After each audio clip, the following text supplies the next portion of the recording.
Agar sizning nomingizda kvartira bo'lsa, yaqinda kvartira olgan bo'lsangiz yoki ota-onangizdan qolgan uyda yashayotgan bo'lsangiz, bu video siz uchun juda muhim. Men bugun oddiy ko'ringan, lekin keyin katta muammoga aylanadigan masalani tushuntiraman. Kvartira hujjatlari, kadastr, qarzdorliklar, ulushlar, ro'yxatdan o'tgan shaxslar va uy-joy bilan bog'liq yashirin xavflar. Bu ma'lumot har bir xonadon egasiga tegishli. Chunki bitta e'tiborsizlik keyinchalik sotish, meros qilish, kredit olish yoki hatto sudga tushib qolish muammosiga olib kelishi mumkin. Shuning uchun videoni oxirigacha ko'ring. Hozirning o'zida kanalga obuna bo'ling, like bosing. Chunki men sizga amalda kerak bo'ladigan aniq yo'l yo'riqlarni aytib beraman. Oldin ko'pchilik kvartira masalasiga juda sodda qarardi. Qo'lda eski order bo'lsa, kadastr hujjati bo'lsa, notariusdan o'tgan oldi sotli shartnomasi bo'lsa, hammasi joyida deb o'ylardi. Odamlar kvartirani olardi, yashardi, kommunal to'lovlarni to'lardi va hujjatlarni yillar davomida javonda saqlab qo'yardi. Ammo hozir vaziyat o'zgargan.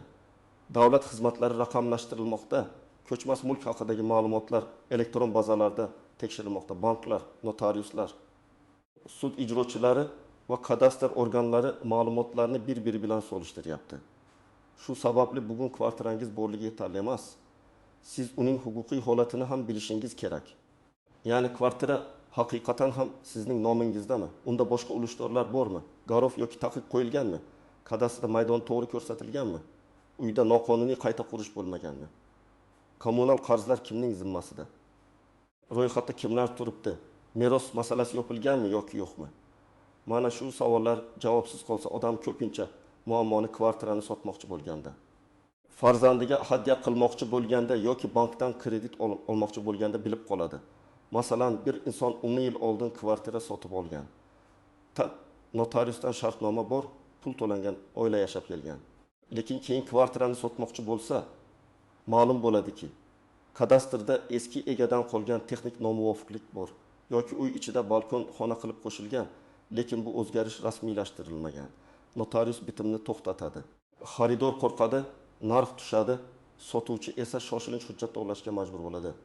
Bu holat juda ko'p uchraydi. Men birinchi navbatda shuni aytaman. Kvartirasi bor odam eng avval mulk huquqini tasdiqlovchi hujjatlarni tekshirishi kerak.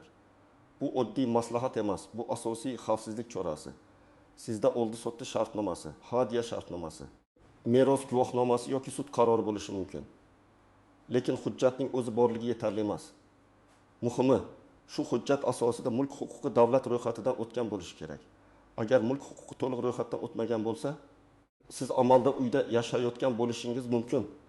Lekin yuridik jihatdan kelajakda muammo chiqishi ehtimoli bor. Oddiy misol keltiraman. Akmal aka 2008 yilda kvartira sotib olgan. Shartnoma notariusdan o'tgan, pul berilgan, kalit olingan. Lekin kadastrdagi qayta ro'yxatdan o'tkazish ishi oxirigacha bajarilmagan. Akmal aka buni bilmagan. Chunki hech kim unga eslatmagan. 2024 yilda u kvartirani o'g'liga hadya qilmoqchi bo'ladi. Notarius tekshirsa, elektron bazada mulk huquqi to'liq aks etmagan. Natijada hadya shartnomasi darhol rasmiylashtirilmaydi. Avval kadastrga borish, ariza berish, eski hujjatlarni ko'rsatish, ayrim hollarda arxivdan ma'lumot olish kerak bo'ladi. Agar hujjatlar yo'qolgan bo'lsa, masala yanada cho'ziladi. Ikkinchi muhim masala bu ulushdorlar. Ko'pchilik kvartirani meniki deb aytadi, lekin hujjatda kvartira 3 kishi nomida bo'lishi mumkin. Xotin va farzand, yoki aka-uka, yoki merosdan keyin bir nechta voris. Agar kvartirada ulushlar bo'lsa, bitta odam yakka o'zi kvartirani sotib yubora olmaydi. Barcha ulushdorlarning roziligi kerak bo'ladi. Ba'zan odam buni bilmaydi yoki bilsa ham ahamiyat bermaydi. Lekin notarius buni albatta tekshiradi. Masalan, ona vafot etgandan keyin kvartira 3 farzandga meros bo'lib o'tgan. Katta o'g'il kvartirada yashab kelgan. Kommunal to'lovlarni o'zi to'lagan, ta'mir qilgan. U o'zini yagona egadek his qiladi. Lekin hujjatda ukasi va singlisining ham ulushi bor. Katta o'g'il kvartirani sotmoqchi bo'lsa, ukasi rozi bo'lmasa, bitim bo'lmaydi. Hatto u 15 yil davomida barcha xarajatni o'zi qilgan bo'lsa ham, mulk huquqi alohida masala. Shuning uchun kimning qancha ulushi borligini aniq bilish shart. Uchinchi masala ro'yxatdan o'tgan shaxslar. Ya'ni xalq orasida propiska deb aytiladigan holat. Kvartira egasi bo'lish boshqa. U yerda kimlar ro'yxatda turishi boshqa. Agar siz kvartira sotib olayotgan bo'lsangiz yoki o'z kvartirangizni sotmoqchi bo'lsangiz, ro'yxatda kimlar borligini tekshiring. Chunki ayrim xaridorlar kvartira hujjati toza bo'lsa ham, ichida ro'yxatdan chiqmagan odamlar bo'lsa, bitimdan voz kechadi. Ayniqsa voyaga yetmagan bolalar, uzoqda yashayotgan qarindoshlar. Chet elga ketgan shaxslar bo'lsa, masala cho'zilishi mumkin. 4-masala kommunal qarzdorliklar. Qonuniy jihatdan mulk huquqi va kommunal qarz har doim ham bir xil tartibda ko'rilmaydi. Lekin amaliy hayotda qarzdorlik katta muammo tug'diradi. Elektr, gaz, suv, issiqlik, chiqindi, shirkat yoki boshqaruv kompaniyasi to'lovlari yig'ilib qolsa, keyin yangi egaga ham bosim bo'lishi mumkin. Shuning uchun kvartira sotib olayotganda har bir xizmat bo'yicha alohida ma'lumotnoma oling. Faqat sotuvchining hammasi to'langan degan gapga ishonmang. Chunki ba'zida 2 million so'm elektr qarzi, 5 million so'm issiqlik qarzi yoki 800 ming so'm chiqindi to'lovi chiqib qolishi mumkin. Men amaliyotda shunday vaziyatlarni ko'p ko'rganman. Odam kvartira oladi, ta'mir boshlaydi. Keyin elektr tarmog'idan ogohlantirish keladi. Ma'lum bo'ladiki, oldingi egadan 3 million so'm qarz qolgan. Yangi ega bu meniki emas deydi. Xizmat ko'rsatuvchi tashkilot esa hisob raqam shu xonadonga tegishli ekanini aytadi. Keyin vaqt asab arza tushuntirish, eski egani topish boshlanadi. Agar oldindan tekshirganda bu muammo bitimdan oldin hal bo'lardi. 5-masala kadastr maydoni va real maydon o'rtasidagi farq. Ba'zi xonadonlarda balkon yopilgan, devor ko'chirilgan, oshxona kengaytirilgan, yo'lak qo'shilgan yoki umumiy foydalanish joyidan noqonuniy foydalanilgan bo'lishi mumkin. Odam hamma shunday qilgan deb o'ylaydi. Lekin hujjatda 6,2 kvadrat metr yozilgan bo'lsa, amalda olib taqish kvadrat metr bo'lsa, bu farq savol tug'diradi. Ayniqsa sotish, garovga qo'yish, ipoteka olish, sud nizosi yoki uy buzilishi masalasida kadastrdagi ma'lumot asosiy ahamiyatga ega bo'ladi. Kimlar albatta xavotirlanishi kerak? Birinchidan, eski uyda yashayotganlar. Ayniqsa 1990-kunlar, ayniqsa 1990 yillar yoki undan olingan kvartiralar bo'lsa, hujjatlar bir necha marta o'zgargan bo'lishi mumkin. Ikkinchidan, meros orqali o'tgan kvartiralar. Merosda bitta voris emas, bir nechta voris bo'lishi ehtimoli yuqori. Uchinchidan, ta'mir vaqtida devor, balkon, eshik deraza joyi o'zgartirilgan kvartiralar. To'rtinchidan, uzoq yillar davomida sotilmagan va faqat oila ichida ishlatilgan kvartiralar. Beshinchidan, egasi chet elda bo'lgan yoki ishonchnoma orqali boshqarilayotgan kvartiralar. Kimlar unchalik xavotirlanmasligi mumkin? Agar siz yaqinda yangi qurilgan uydan kvartira olgan bo'lsangiz, shartnoma, kadastr, davlat ro'yxati, to'lovlar va qabul topshirish hujjatlari to'liq bo'lsa xavf kamroq, lekin baribir tekshirish kerak. Chunki yangi qurilishlarda ham foydalanishga topshirish hujjati, umumiy maydon, avtoturargoh, yerto'la, texnik qavat, boshqaruv kompaniyasi bilan shartnoma kabi masalalar bo'ladi. Demak, men yangi uydaman. Menga aloqasi yo'q deb o'ylash noto'g'ri. Endi eng ko'p e'tibordan chetda qoladigan nozik joylarga o'tamiz. Birinchi nozik masala bu nikoh davrida olingan kvartira. Agar kvartira yoki xotin nomiga rasmiylashtirilgan bo'lsa ham, u nikoh davrida umumiy mablag' hisobiga olingan bo'lsa, ikkinchi turmush o'rtog'ining huquqi paydo bo'lishi mumkin. Ko'pchilik hujjat mening nomimda, demak faqat meniki deb o'ylaydi. Har doim ham bunday emas. Oila mulk masalasi alohida tartibda ko'riladi. Masalan, 2016 yilda kvartira olgan, hujjat faqat uning nomida. 2025 yilda u kvartirani sotmoqchi bo'ladi. Notarius turmush o'rtog'ining roziligini so'rashi mumkin. Agar oila ajrashgan bo'lsa, sobiq turmush o'rtog'i keyinroq ulush talab qilishi ehtimoli bor. Shuning uchun nikoh, ajrim, umumiy mulk, kelishuv va rozilik masalalarini oldindan hal qilish kerak. Ikkinchi nozik masala hadya shartnomasi. Ota-ona kvartirani farzandiga hadya qiladi. Hamma xursand. Lekin keyin boshqa farzandlar norozi bo'lishi mumkin. Agar hadya qiluvchi shaxs o'sha paytda sog'lig'i yomon bo'lgan, bosim ostida bo'lgan yoki hujjat mazmunini tushunmagan deb da'vo qilinsa, sud nizosi kelib chiqishi mumkin. Albatta, har bir hadya shartnomasi bekor bo'ladi degani emas. Lekin katta yoshdagi ota-onalar, bir nechta farzand, oilaviy kelishmovchilik bo'lsa, hamma narsani shaffof qilish kerak. Uchinchi masala, ishonchnoma orqali sotish. Agar kvartira egasi chet elda bo'lsa yoki o'zi kela olmasa, ishonchnoma beradi. Lekin ishonchnomaning muddati, vakolat doirasi, haqiqiyligi, bekor qilinmaganligi tekshirilishi kerak. Xaridor sifatida siz shuni biling. Ishonchnoma borligi bitim xavfsiz degani emas. Ishonchnomada aynan sotish, narxni belgilash, pulni olish, hujjat imzolash vakolatlari ko'rsatilgan bo'lishi kerak. Agar vakolat umumiy yozilgan yoki muddati o'tgan bo'lsa, xavf bor.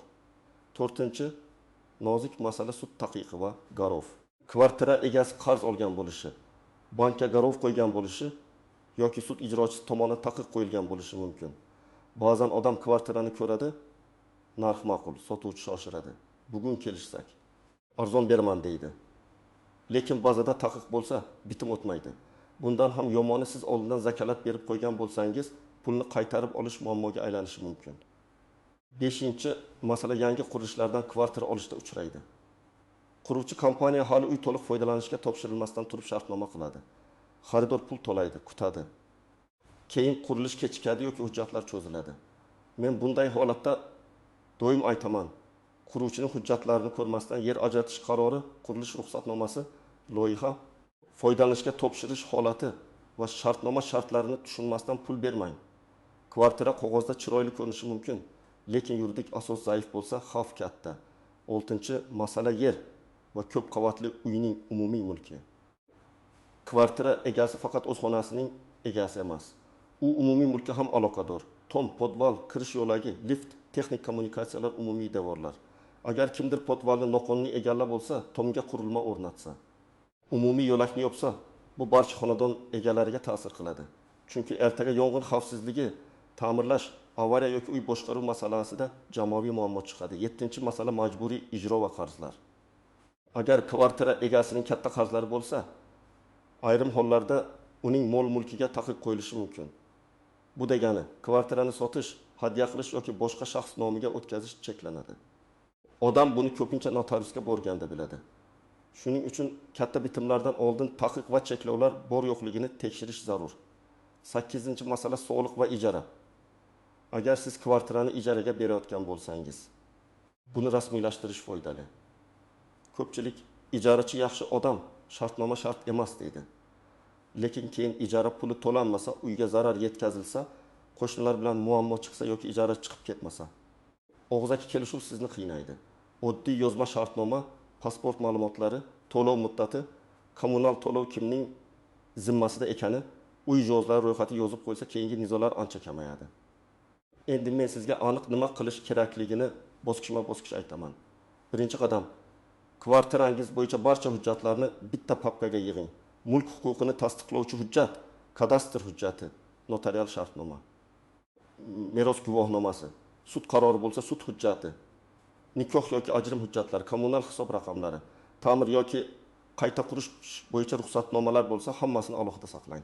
Hujjatlar yo'qolgan bo'lsa, keyin topaman demang. Darhol tiklash choralarini ko'ring. 2-chi qadam, davlat xizmatlari markazi yoki tegishli elektron xizmatlar orqali kvartira bo'yicha kadastr ma'lumotlarini tekshiring. Sizga kerak bo'ladigan ma'lumotlar. Egasi kim? Mulk turi qanday? Maydoni qancha? Manzili to'g'ri yozilganmi? Taqiq yoki cheklov bormi? Ulushdorlar bormi? Agar familiya, ism, otasining ismi, manzil yoki maydonda xatolik bo'lsa, uni tuzatish uchun ariza bering. Bitta harf xatosi ham keyinchalik hujjat almashishda muammo bo'lishi mumkin. 3-chi qadam, kvartirada ro'yxatdan o'tgan shaxslarni aniqlang. Buni tegishli migratsiya va ro'yxatga olish xizmatlari orqali tekshirish mumkin. Agar siz kvartirani sotmoqchi bo'lsangiz, ro'yxatda qolgan shaxslar bilan oldindan gaplashing. Ular qayerda, qachon ro'yxatdan chiqadi, bunga rozimi, voyaga yetmagan bola bormi, sud tartibi kerak bo'ladimi, hammasini bilib oling. 4-chi qadam, barcha kommunal xizmatlar bo'yicha qarzdorlikni tekshiring. Elektr, gaz, sovuq suv, issiq suv, isitish, chiqindi, uy-joy boshqaruvi yoki shirkat to'lovlari bo'yicha alohida ma'lumot oling. Agar qarz bo'lsa, kim to'lash haqida yozma kelishing. Agar kvartira sotilayotgan bo'lsa, oldi sotdi shartnomasidan oldin qarz yopilgani haqida tasdiq oling. Keyin to'lab beraman degan gapga tayanmang. 5-chi qadam. Agar kvartirada qayta qurish bo'lgan bo'lsa, uni hujjatlar bilan solishtiring. Balkon yopilganmi, devor olib tashlanganmi, sanuzel kengaytirilganmi, kirish eshigi joyi o'zgarganmi, bularning hammasi muhim. Agar o'zgarishlar rasmiylashtirilmagan bo'lsa, mutaxassis bilan maslahatlashib qonuniylashtirish mumkinmi yoki oldingi holatga qaytarish kerakmi aniqlang. ayniqsa yuk ko'taruvchi davrlarga tegilgan bo'lsa, bu nafaqat huquqiy, balki xavfsizlik masalasi hamdir. 6-qadam, agar kvartira meros bo'yicha sizga o'tgan bo'lsa, barcha vorislar masalasi yopilganiga ishonch hosil qiling. Meros guvohnomasi olinganmi? Boshqa vorislar voz kechganmi? Ulushlar aniq belgilanganmi? Sud nizosi yo'qmi? Bularni tekshiring. Agar meros ochilganiga ko'p yil bo'lgan, lekin hujjatlar yakunlanmagan bo'lsa, notariusga murojaat qiling. Meros masalasini cho'zish keyingi avlod uchun yanada qiyin muammo qoldiradi. 7-qadam, kvartirani sotmoqchi bo'lsangiz, oldindan notarius bilan maslahat qiling. Ko'pchilik xaridor topilgandan keyin yuguradi. To'g'ri yo'l esa aksincha. Avval hujjatlarni tekshirtiring, keyin xaridor qidiring. Shunda narxni tushirishga majbur bo'lmaysiz, bitim buzilmaydi. Zakalat bo'yicha janjal chiqmaydi. Notariusga borib, shu kvartirani sotmoqchiman. Qanday hujjatlar kerak deb so'rasangiz, ko'p xavflarni oldindan bilib olasiz. 8-qadam, kvartira sotib olayotgan bo'lsangiz, hech qachon faqat ko'rganingizga ishonmang. Uy chiroyli ta'mirlangan bo'lishi, joylashuvi yaxshi bo'lishi, narxi arzon bo'lishi mumkin. Lekin hujjatlar toza bo'lmasa, bu chiroyli ta'mir sizni qutqarmaydi. Sotuvchidan kadastr ma'lumotlari, mulk hujjati, kommunal qarzlar, ro'yxatdan o'tganlar. Turmush o'rtog'i roziligi, ulushdorlar roziligi, taqiq yo'qligi haqida ma'lumot so'rang. Agar sotuvchi siz menga ishonmayapsizmi desa, xotirjam javob bering. Bu ishonch mahkamasi emas. Bu qonuniy xavfsizlik masalasi. 9-qadam, zakalat berishda ehtiyot bo'ling. Agar oldindan pul berilsa, albatta yozma kelishuv qiling. Unda kvartira manzili narxi, berilgan summa, bitim muddati. Kimning aybi bilan bitim bo'lmasa, pul qanday qaytarilishi yozilishi kerak. Og'zaki berilgan pul keyin isbotlash qiyin bo'ladi. Ayniqsa katta summa, masalan, 1000 yoki 2000 dollar miqdorida oldindan pul berilsa, hujjatsiz harakat qilmang. 10-qadam, agar nizoli vaziyat bo'lsa, vaqtni cho'zmang. Kadastrda xato bo'lsa, kadastrga, kommunal qarz bo'lsa, xizmat ko'rsatuvchi tashkilotga, meros bo'lsa, notariusga, ulush nizosi bo'lsa, yuristga. Sud taqiqi bo'lsa, sud ijrochisiga murojaat qiling. Har bir muammo o'z joyida hal qilinadi. Bitta tashkilot hammasini hal qilib bermaydi. Sizning vazifangiz masalani to'g'ri ajratish va hujjat bilan harakat qilish. Men yana bir muhim narsani aytaman. Har bir arizani yozma bering va qabul qilinganini tasdiqlatib oling. Og'zaki aytilgan gap keyin yo'qoladi. Arizada ism, familiyangiz, telefon raqamingiz, kvartira manzili, muammo mazmuni va so'rovingiz aniq yozilsin. Masalan, menga ushbu kvartira bo'yicha mulk huquqi, taqiq va kadastr maydoni haqida ma'lumot berishingizni so'rayman. Yoki kommunal qarzdorlik bo'yicha batafsil hisob-kitob taqdim etishingizni so'rayman. Aniqlik bo'lsa, javob ham aniqroq bo'ladi. Bugungi gapning asosiy mazmuni shuki, kvartira bo'lgi katta ne'mat, lekin uni hujjatsiz, tekshiruvsiz va beparvo boshqarish xavfli. Mulk huquqi, kadastr, ulushdorlar, ro'yxatdan o'tgan shaxslar, kommunal qarzlar, garov, taqiq, meros va qayta qurish masalalarini hozirdan tekshirib qo'ysangiz, ertangi katta muammolarning oldini olasiz.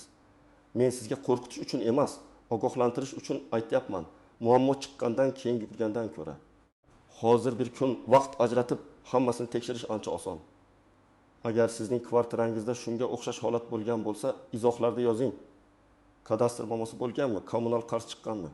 Meros yoki ulush bo'yicha savol tug'ilganmi? Tajribangiz boshqalarga ham foyda beradi.